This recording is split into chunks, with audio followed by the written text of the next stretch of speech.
संतांच्या आणि सद्गुरूंच्या रूपामध्ये आजच आध्यात्मिक शाळेत गुरुमौलींनी सांगितलं. कोण कोण ऐकली आज आध्यात्मिक शाळा? हात वर करा बरं. अरे बापरे, आध्यात्मिक शाळा ऐकणाऱ्यांचं प्रमाण खूप कमी आहे. महिला वर्गासाठी मला सांगावं वाटतं, आपण मार्केटमध्ये गेलो तर 500 रुपयाची साडी हल्ली आपल्याला आवडते का हो? नाही आवडत. 1000, 1500, 2000 शिवाय साड्या घेत नाही आपण, हो की नाही? पण 500 रुपये जर भरले ना, फक्त 500 रुपयाची पावती केली ना, तर एक वर्षभर 365 दिवस सकाळी 5 वाजल्यापासून रात्री 11 वाजेपर्यंत गुरुमौली घोट घोट घोट अमृत तुमच्या माझ्या घशामध्ये टाकतायत. मग त्यामध्ये शिकवतात आपण कसं वागलं पाहिजे, या जन्म मरण्याच्या फेऱ्यातून कसं मुक्त झालं पाहिजे, हे संसार करत करत त्या परमेश्वरापर्यंत कसं पोहोचलं पाहिजे. नाहीतर मग आपलं कसं झालंय, पैसा मेरा परमेश्वर, पत्नी मेरा गुरु, बाल बच्चे साधू संत, सेवा किसकी करू. माझं घर हेच माझ्यासाठी सगळं काही आहे. माझी पत्नी माझी गुरु आहे, पैसा माझा परमेश्वर आहे, माझे लहान लहान लेकरं माझे साधू संत आहेत. मला अशा संतांच्या सहवासात जाऊन सेवा करायची काय गरज आहे? तुमचं माझं आज असं झालंय म्हणून गुरुमौली घडवतायत. म्हणून हात जोडून विनंती आहे, स्मार्टफोन आज सगळ्यांच्या घरी आहेत. 500 रुपयाची जर पावती केली ना, तर आपल्याला ज्ञानामृत प्यायला मिळणार आहे. गुरुमौली रोज मोबाईल मधून त्या आध्यात्मिक शाळेतून आपल्याला मार्गदर्शन करतात. मग समर्थ रामदास स्वामी म्हणतात की माणूस म्हणून जन्माला येण्याच्या अगोदर जे पण कोणी होतो आपल्या हातून सुकृत म्हणजे चांगलं सत्कर्म थोडं थोडं थोडं थोडं घडत गेलं आणि त्याचं फलित असं मिळालं की बघा, सत्याच्या बाजूने पांडव लढत होते, 5च होते, इकडे 100 होते, देवाची नारायणी सेना होती, पण विजय कोणाचा झाला हो? बोलत चला ना, आपण बोललात तर मला बरं वाटतं, भाषा कळते ना. विजय कोणाचा झाला? पांडवाचा झाला. म्हणून सुकृत सत्कर्म करायला आपल्याला सांगितलेलं आहे, कारण मनुष्य जन्म ही कर्म योनी आहे. फक्त याच योनीमध्ये या हाताने आपल्याला चांगलं कर्म करण्याचा अधिकार भगवंताने दिलाय. कुत्र्याला, गाढवाला, मांजराला, बैलाला, गाईला फक्त फक्त आणि फक्त भोगायचं आहे. बघा, आता आपल्यासाठी छानसा महाप्रसाद होतोय, घमघमाट आलाय. आपण गरम गरम आधी कुत्र्याची किंवा गाढवाची पंगत इकडे बसवतो का हो? आधी आपण महाप्रसाद घेतो, हो की नाही? उरलं शिळं फेकून देतो, ते बाकीच्या प्राण्यांना देतो की नाही? मग आपण खास आहोत की नाही? आपण स्पेशल आहोत की नाही? आपली योनी ही स्वतंत्र योनी आहे, फ्रीडम आहे. आपल्याला पाहिजे ते आपल्या मनाने करता येतं. पुढच्या जन्माची तरतूद करून घेण्याची सुवर्ण संधी म्हणजे हा संत संग आहे, संतांचा सहवास. याहून भाग्यच नाही दुसरे खास, संत चरणी विश्वास, तेने भगवंत जोडीला खास. काय त्या संतांचं महिमा मी काय वर्णन करणार, मी तर एक पामर आहे. म्हणून समर्थ रामदास स्वामी म्हणतात, तुमच्या माझ्या हातून आपण संत सहवासात गेलो असेल, चांगलं कर्म घडलं असेल, म्हणून त्याचं फळ असं मिळालं की सुंदर असा हा मनुष्य जन्म मिळाला. त्याही मध्ये भाग्य सकळ. माणूस म्हणून जन्माला आल्यानंतर परत एखादा तहानलेला दारावर आला असेल, एखादा भुकेला आला असेल, कोणाला या हाताने 1 ग्लास पाणी दिलं असेल, 1 कप चहा दिला असेल, कोणी अडचणीत असेल, प्रसंगात धावून गेलो असेल, मदत केली असेल, त्यात येतोय तुमच्या बाजूने. सापाला कान आहेत का? पुन्हा एकदा विचारते, आहेत का कान? माऊली म्हणतात, सांगा त्या सापाला, शपथ घाला, तुला जगद्गुरु नरेंद्राचार्य महाराजाची शपथ आहे, तू तिथे थांबलाच पाहिजे. साप तिथे थांबतो याचा अनुभव लाखो लोकांनी घेतलाय, मी स्वतः घेतलेला आहे. कारण संत सद्गुरु सत्पुरुष जो ब्रह्मज्ञान उपदेशी, त्यांना माहित आहे या चराचरातलं चैतन्य म्हणजे एकच तत्व आहे आणि तुमच्या माझ्यासारख्या अज्ञानी जीवाला हेच सांगायला हा संत संघ त्यांनी निर्माण केलेला आहे. तुमच्या माझ्यातलं अज्ञान दूर व्हावं, ज्ञानाची प्राप्ती व्हावी, जन्म मरणाच्या फेऱ्या चुकाव्या, जन्म आली आहे तर काही करावे सार्थक. ऐसे न करता निरर्थक जन्मभूमी भार होय. या भूमीला भार होऊन जायचं की या जन्म मरण्याच्या फेऱ्या चुकवायच्या. पुनरुपी जनन पुनरुपी मरण पुनरुपी जनने जठरे शयन. हा जन्म मरणाचा फेरा चुकवण्यासाठी गंगा दारामध्ये आली आहे. संत संघाच्या रूपाने गुरुदेव विराजमान झाले. आता हात धुवायचे की खरकटे घेऊन परत रिटर्न तिकीट तर कन्फर्म आहे सगळ्यांचं. आपलं सगळ्यांचं रिझर्वेशन कन्फर्म आहे की नाही? तुम्ही म्हणताल कुठल्या गाडीचं रिझर्वेशन? रिटर्न आपल्याला देवाच्या दारी जायचे ना. ज्या देवाने आपल्याला जन्माला घातलं त्यानेच आपलं रिझर्वेशन करून पाठवलंय. त्याला माहित आहे इकडे वेटिंग लिस्ट फार मोठी लागणार आणि चिटिंग करणार ही मंडळी खाली भूतलावर गेली की चिटर होणार, चिटिंग करणार. म्हणून आपल्याला रिझर्वेशन करायची त्यांनी हे नाही ठेवली संधी, त्यांनीच करून पाठवली. मग रिटर्न तिकीट रिझर्वेशन कन्फर्म असताना गुरुदेव म्हणतात की माझ्या लाडक्या लेकरा आठवड्यातून 1 तास वेळ काढ आणि ये या दिव्य अशा संत संघामध्ये आणि तुझ्या जन्माचं सार्थक करून घे. या भूमीला भार होऊन तू जाऊ नकोस. ब्रह्माचा उपदेश, ब्रह्मज्ञानाचा उपदेश करणारे, तुमच्या माझ्या जीवनातील अज्ञान अंधकार दूर करणारे, ज्ञानाची प्रकाशाची ज्योत पेटवणारे म्हणजे ते सद्गुरु गुरुमाऊली आहेत. गुरुमाऊली जगद्गुरु आहेत. जगद्गुरु म्हणजे काय हो? मी मगाशी म्हटलं ना, राजा ज्ञानेश्वर माऊली किती हाल. मग तुम्ही आम्ही तर सामान्य जीव आहोत. समस्या प्रत्येकाला आहे. गुरु माऊलींनी हे जाणलं. तुम्ही आम्ही प्रापंचिक समस्याग्रस्त जीव आहोत. तुम्हा आम्हाला अडचणी येणार, समस्या पडणार, प्रॉब्लेम येणार, प्रश्न निर्माण होणार आणि तुम्ही आम्ही हात कोणाला मारणार? माय माऊलीला मारणार. आणि अशा वेळेस तुमच्या माझ्या संकटामध्ये धावून येणारी एकाच वेळी, बघा माझ्या शब्दाकडे लक्ष द्या, एकाच वेळी हजारो लोकांच्या अडचणीला प्रसंगाला धावून जाऊन त्यांना संकटापासून दूर करणारी म्हणजे परात्पर गुरु माऊली आहेत. ते पण कसं? वायू वेगे. एका क्षणामध्ये आपण इथून हाक मारावी. गुरुदेव या देशाच्या नाही परदेशाच्या कुठल्याही कानाकोपऱ्यात असू द्या, निर्गुण तत्वाने त्यांची शक्ती कार्यरत होते. असे परात्पर गुरु जगद्गुरु रामानंदाचार्य श्री स्वामी नरेंद्राचार्यजी महाराज आहेत. ते गुरु आहेत, सद्गुरु आहेत, जगद्गुरु आहेत, परात्पर गुरु आहेत, नवे ते धर्मगुरु आहेत. हिंदू धर्माची पताका आज 7 समुद्रा पार त्यांनी तेवत ठेवलेली आहे. धर्म रक्षणाचं कार्य गुरुदेव करतायत. मग आपल्याला बघा आज एकावर एक फ्री लॉटरी असते की नाही, तशी लागलेली आहे. मग आपण या संत संघात का आलं पाहिजे? का केला पाहिजे त्यांचा संत संघ? एका भजनाच्या माध्यमातून आपण सर्वांनी ऐकूया आणि मग पुढे जाऊया. पण भजन म्हणताना आपण पाठीमागून म्हणायचं आहे, हाताने टाळी वाजवायची आहे. कारण कुत्र्याला टाळी वाजवता येते का? बोला ना, जोरात बोला. गाढवाला वाजवता येते का? तुमच्या आजूबाजूला यापैकी कुठला प्राणी येऊन बसलाय का? मग माणूस प्राणी बुद्धिवान, सर्व योनिगुण महान, त्याने शोधावे जन्माचे कारण. कामी आलो कशासाठी? ऐसे न करता जननी जनन, वाया जाई ऐसे संत वचन. शास्त्राचेही ऐसेच प्रमाण, नरेंद्र म्हणे आहे बा. जगद्गुरु नरेंद्राचार्यजी महाराज म्हणतात, माणूस हा बुद्धिमान प्राणी आहे. बुद्धी त्यालाच दिलेली आहे. मग त्याने जन्माचं कारण शोधलं पाहिजे. मी का आलो, कशासाठी आलो, मला जायचंय कुठे, माझ्या येण्याचं कारण काय, ते शोधलं पाहिजे. नाहीतर पशु का होत पण या नर का कछु न होय. संत कबीरजी म्हणतात, प्राणी जर मृत्यू पावला तर त्याच्या चमडीपासून म्हणे पायातलं पादत्राण बनवता येतं. पण माणूस मेल्यावर त्याच्या चमडीपासून पायातली चप्पल बनते का?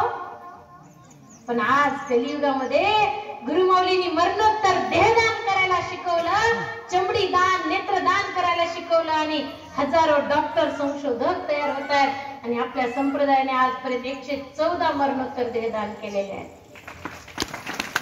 कलियुगामध्ये क्रांतिकारी विचार घेऊन गुरुदेव आज तुमच्या माझ्या जन्माचं सार्थक करण्यासाठी या सेवा पाठवतात. पशु का होत पनैया नर का कछु न होय. या नराचं काय नाही होणार असं संत कबीरजी म्हणतात. आणि पुढे उत्तर पण सुंदर देतात. मगर नर अगर एक बार करनी करे तो नर का नारायण होय. या नराचं नारायण होऊ शकतो. ज्वलंत उदाहरण गुरुदेव आहेत. पण करणी करायला पाहिजे म्हणतात. कुठली करणी? लिंबू टाकायचा दुसऱ्याच्या दारात, छू मंतर, संत संगाला येण्याची करणी, हजेरी लावायची करणी, आरतीमध्ये येण्याची करणी, गुरु माऊलींना आपल्या घरी घेऊन जायची करणी. हे यजमानपद 8 दिवस आपल्या घरी न्यायचं. ओम नरेंद्रनाथाय नमः, ओम नरेंद्रनाथाय नमः, ओम नरेंद्रनाथाय नमः जप करायचा. एक अगरबत्ती लावायची. स्वप्नात सुद्धा कोणाबद्दल वाईट विचार येऊ द्यायचा नाही. एखादा प्रसंगात आहे, अडचणीच आहे, त्याच्या प्रसंगाला अडचणीला धावून जायचं. कोणाला छळायचं नाही, लुबाडायचं नाही, खोटं बोलायचं नाही, इतरांचा आत्मा दुखेल असं बोलायचं नाही. ही करणी तुम्हाला आम्हाला आजपासून करायची आहे. जमेल? टाळी वाजवा मग. चांगली आहे ना ही करणी? त्याच्यासाठी आपल्याला काही अंधश्रद्धा निर्मूलनवाले पकडून नाही देणार, कारण आपण काही लिंबू नाही टाकणार कोणाच्या दारात. शुद्ध सात्विक तेरी अच्छी बनेगी. संतन के संग लागूंगी तेरी अच्छी बनेगी. संतन के संग लाग रे तेरी अच्छी बनेगी. संतन के संग लागूंगी तेरी अच्छी बनेगी. अच्छी बनेगी तेरी किस्मत जगेगी. अच्छी बनेगी तेरी किस्मत बनेगी. अच्छी बनेगी तेरी बिगड़ी बनेगी. अच्छी बनाई तेरी बिगड़ी बनाई. संतन के संग लाग रे तेरी अच्छी बनेगी. संतन संग लागेगी तेरी अच्छी बनेगी. संतन के संग लाग रे तेरी अच्छी बनेगी.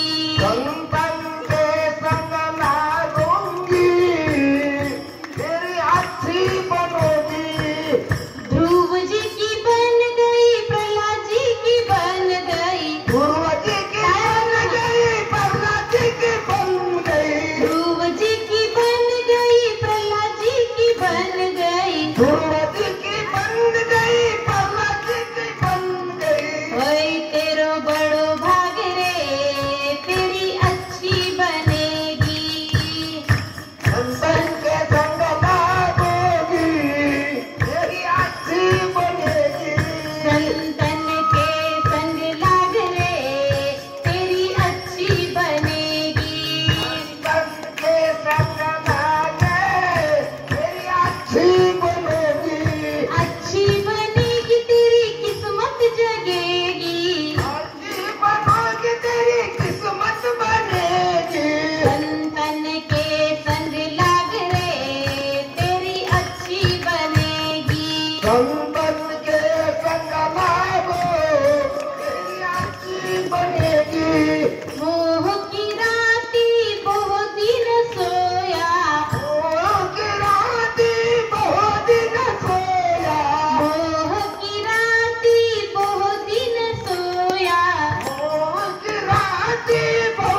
संतन के संग लागे अच्छी बनेगी, अच्छी बनेगी तेरी बिगड़ी बनेगी, अच्छी बनेगी तेरी बिगड़ी बनेगी, अच्छी बनेगी तेरी किस्मत जगेगी, अच्छी बनेगी तेरी किस्मत बनेगी। संतन के संग लाग रे तेरी अच्छी बनेगी,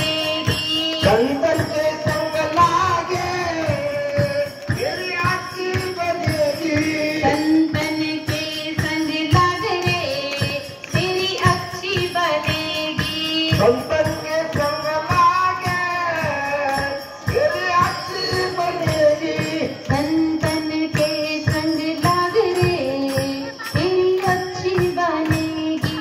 संतन के संग लागे तेरी अच्छी बनेगी। धन्यवाद काका।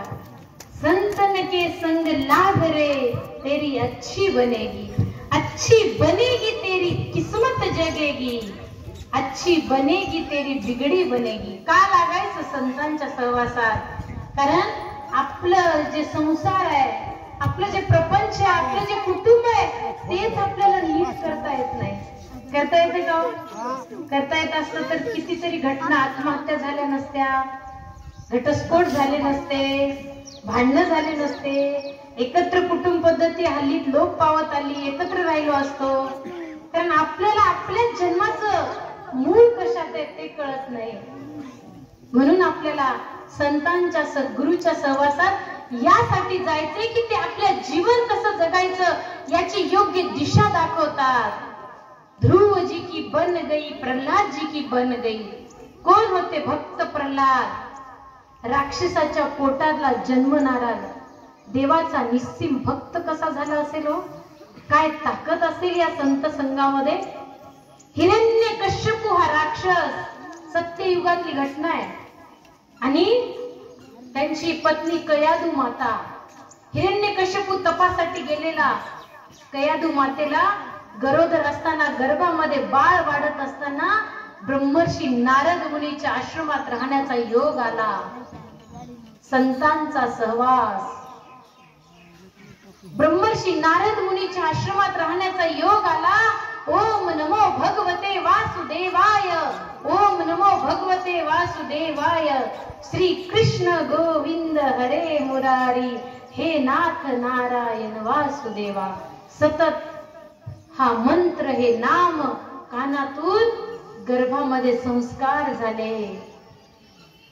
राक्षसाच्या पोटी राक्षसच जन्मणार की नाही हो? माणसाच्या पोटी माणूसच जन्मणार. कुत्र्याच्या पोटी कधी बघितलं का? माणसाच्या पोटी कुत्रा आणि कुत्र्याच्या पोटी माणूस नाही. मग राक्षसाच्या पोटी राक्षसच जन्माला यायला पाहिजे की नाही? हिरण्यकश्यपू एक नंबरचा राक्षस. देवाचं नाव घेतलेलं त्याला अजिबात चालायचं नाही. त्याच्या पोटी देवाचं नामस्मरण करणारा, भगवान विष्णूची सतत आराधना करणारा, नारायण नारायण नारायण नाव घेणारा देवाचा निस्सीम भक्त भक्त प्रल्हाद जन्माला आला. संतांचा सहवास, काय ताकद आहे या सहवासात बघा. नारायण नारायण नाव घेतलं की बापाची तळपायची आग मस्तकाला जायला लागली. म्हणजे हिरण्यकश्यपू राक्षसाची पोटच्या पोराला मारण्यासाठी अतोनात प्रयत्न केले. उकळत्या तेलाच्या कढईत टाकलं, काही झालं नाही. नारायण नारायण नारायण नारायण करत करत कार्ट वर निघालं. आता काय करावं? उंच कडेवर नेलं, तिथून ढकलून दिलं. नारायण नारायण नारायण म्हणत अजून सही सलामत. आता काय करू काय करू काय करू? नाग देवताच्या रूम मध्ये राहतात. एका रूम मध्ये नाग सोडले सगळे. त्या लेकराला कितीतरी दिवसासाठी कोंडून टाकलं, बाहेरून कुलूप लावलं. काय फरक नाही पडला. नाग विषारी असतो की नाही हो? नाग चावल्यावर आपण जिवंत राहू का? कितीतरी दिवस नाग अंगावर खेळत होते भक्त प्रल्हादाच्या. देवाच्या नावामध्ये, या संत सहवासामध्ये किती ताकद आहे बघा. कार्ट सही सलामत बाहेर. आता काय करू? बहिणीला सांगितलं, बहीण तू होलिका म्हणजे आपण जी होळी पेटवतो ती हिरण्यकश्यपूची बहीण. तिला वरदान होतं, अग्नी तुला स्पर्श करणार नाही. बहिणीला सांगितलं, बहीण हे कार्ट लई त्रास द्यायला बघ, तुला कसंही अग्नी स्पर्श करणार नाही, तुझ्या मांडीवर बसवून आणि ह्याला पेटवून देऊ. बहीण म्हटली, चल दादा, ती बी राक्षसाची बहीण कसलीच. बसवलं मांडीवर बाळाला, भक्त प्रल्हादाला, आणि होलिका हिला वरदान होतं अग्नी स्पर्श करणार नाही. हिरण्यकश्यपूला वाटलं माझी बहीण काही जळणार नाही, हे कार्ट जळल्याशिवाय राहणार नाही. दिलं पेटवून.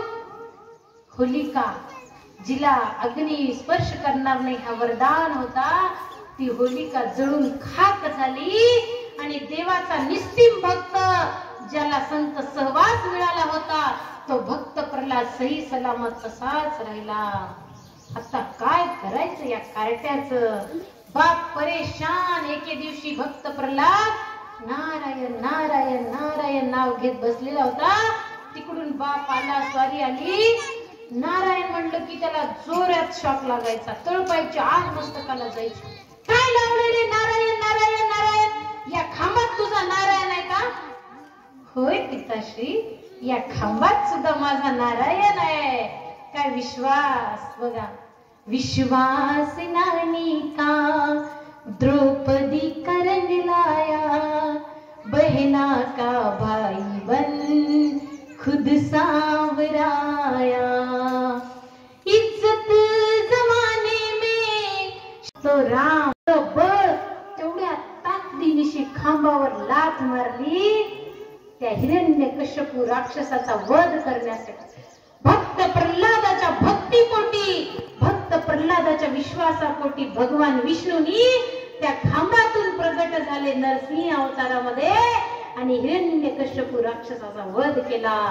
संतांच्या सहवासात एवढी ताकद आहे की राक्षसाचा अंश, राक्षसाचं रक्त, राक्षसाचं बीज ज्या पोटामध्ये वाढत होतं, त्या पोटातून पण नारायणाचं नाव घेणारा भक्त प्रल्हाद जन्माला येऊ शकतो फक्त संत संगतीमध्ये. एक नंबरचा डाकू असलेला वाल्या कोळी तुमच्या माझ्यासारख्या लोकांना लुटत होता ना? लुटत होतात की नाही? तुम्ही बोलतच नाहीये. बोला ना, मी एकटी किती बोलू? एक तर आज उपवास आहे, हो की नाही? तरी ताईनी नाश्ता दिला आल्याबरोबर, म्हणून एनर्जी टिकलेली आहे. तुमच्या माझ्यासारख्या लोकांना लुटत होता, लुबाडत होता. कोणाचे बांगड्या काढून घे, कोणाचं कानातलं काढून घे, कोणाचं गळ्यातलं गंठण काढून घे, कोणाचं नथनी काढून घे, असलं तसलं काय काय काढले.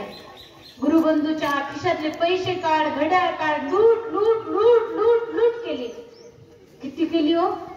मोठमोठे खडे टाकले का रांगणात? छोटे छोटे छोटे छोटे खडे टाकून 7 रांजण भरले. किती? बोला ना, किती? 7. काय शुभ आकडा निवडला? गुरुमाऊलीचा शुभ आकडा आहे 7. 7 रांजण भरले. कोणी पठ्ठे बापूराव नाही भेटला. अरे थांब, चूक करतोय, करू नको असं. प्रपंच चालवण्यासाठी बरेच दुसरे पण उपाय करू शकतोस. काबाड कष्ट कर, दुसरं काही योग्य मार्ग अवलंब कर. कारण इतरांच्या जीवनाला योग्य दिशा देण्याची एवढी पात्रता तुमच्या माझ्यामध्ये नाहीये. एखादा चुकतोय, त्याला चुकतोय तुझं हे सांगू नाही शकत, तेवढे समर्थ नाहीयेत आपण. म्हणून त्याचे जे समर्थ आहेत, त्याचे जे अधिकारी पुरुष आहेत, थांबते. बोलताना माझ्या वाणीतून काही चुकीचा शब्द जाऊ शकतो, कारण चुकीचा माणूस हा पुतळा आहे ना, चुकीचा. तर जर शब्द गेला असेल तर तो माझ्या वाणीचा थोडं समजून तो मला परत करा. जे पण तुम्हाला चांगलं वाटलं ते माझं होतं. गुरुदेवांचे ते विचार होते, ती वाणी होती, तो आशीर्वाद होता, ती शिदोरी होती, तो प्रसाद होता, तो तुम्ही घरी घेऊन जायचा, ग्रहण करायचा आणि आचरण शुद्धी करायची आणि आपल्या जन्माचं सार्थक करून घ्यायचे. झालेली सेवा गुरुदेवांच्या चरणी अर्पण करताना तुम्ही सर्वांनी मला मगापासून श्रवण केलात आणि जिल्हा सेवा समिती, तालुका सेवा समिती, सर्व सन्माननीय गावकरी, पदाधिकारी आपल्या सर्वांचे आभार मानते आणि झालेली सेवा गुरुमाऊलींच्या चरणी अर्पण करते. माझी आबळे नाही मी बोलत, बोलविता धनी सद्गुरु माऊली. माझ्या सद्गुरूंचा अगाध महिमा, त्याचा बोलू शके दीन मी. वर्णाया जेथे श्रुती शेष थकले, तेथे मतिमंद मी, तेथे मतिमंद मी. झालेली सेवा गुरुदेवांच्या चरणी हे पुष्प अर्पण करून मी या ठिकाणी माझ्या वाणीला विराम देते. श्री गुरुदेव. परमपूज्य कानिफनाथ महाराज की जय. जगद्गुरु रामानंदाचार्य नरेंद्राचार्य महाराज की जय. समर्थ सद्गुरु पाडसिद्धेश्वर महाराज की जय. संत शिरोमणी गजानन महाराज की जय. आद्य जगद्गुरु रामानंदाचार्य महाराज की जय. सिया वल्लभ रामचंद्र की जय. अवधूत चिंतन श्री गुरुदेव दत्त पवन सुत हनुमान की जय. श्री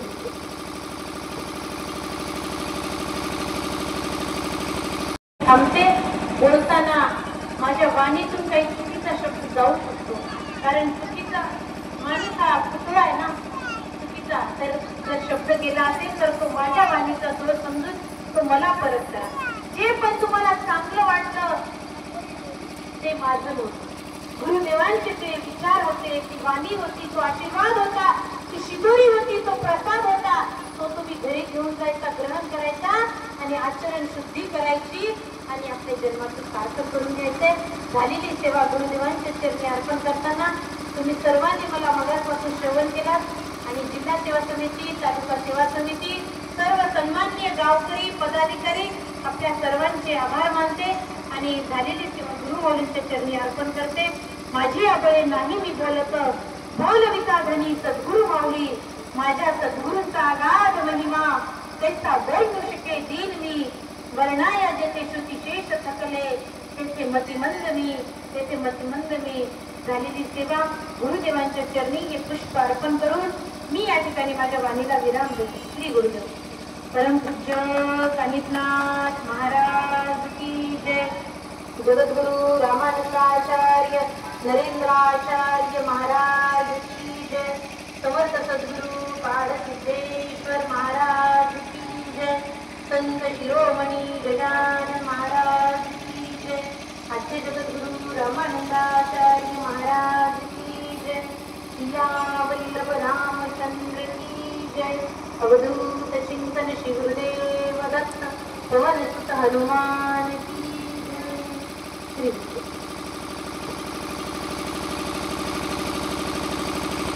श्री दत्त पवन सुत हनुमान की जय. हेची दान देगा देवा तुझा विसरण वावा, विसरण वावा तुझा विसरण वावा. गुण गाईन आवडी हेची माझे सर्व जोडी, माझे सर्व जोडी हेची माझे सर्व जोडी. न लागे मोती धन संपदा, न लागे मोती धन संपदा. संत संग देई सदा, संत संग देई सदा. तुका म्हणे गर्भवाशी सुखे घालावे आमाशी, घालावे आमाशी सुखे घालावे आमाशी. त्याची दान देगा देवा तुझं विसरण वावा, विसरण वावा तुझं विसरण वावा. घालीन लोटांगण वंदीन कर, डोळ्यान पाहिन रूप तुझे.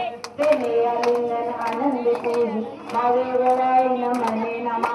त्वमेव माता पिता त्वमेव, त्वमेव बंधू सखा त्वमेव, त्वमेव विद्या द्रढं त्वमेव, त्वमेव सर्वं मम देवदेव.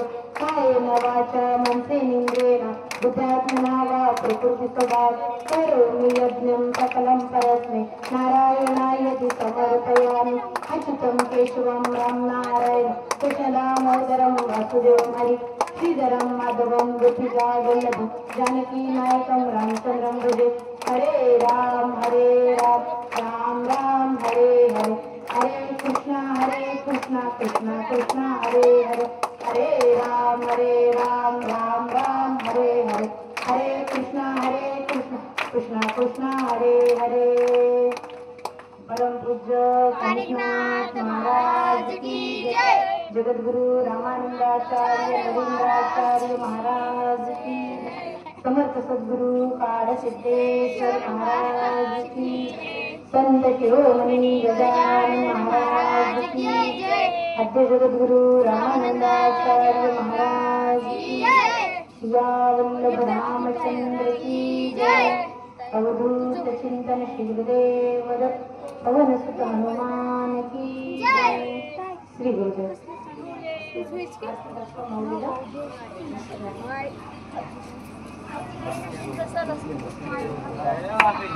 आपल्याला इथूनच आता आरती दाखवण्यात जाईल। आपण सर्वांनी आपल्या जागेवरून आरती घ्यायची आणि श्री गुरुदेव म्हणायचं। श्री गुरुदेव। पुढील सूचना आता दादा देतील। श्री गुरुदेव।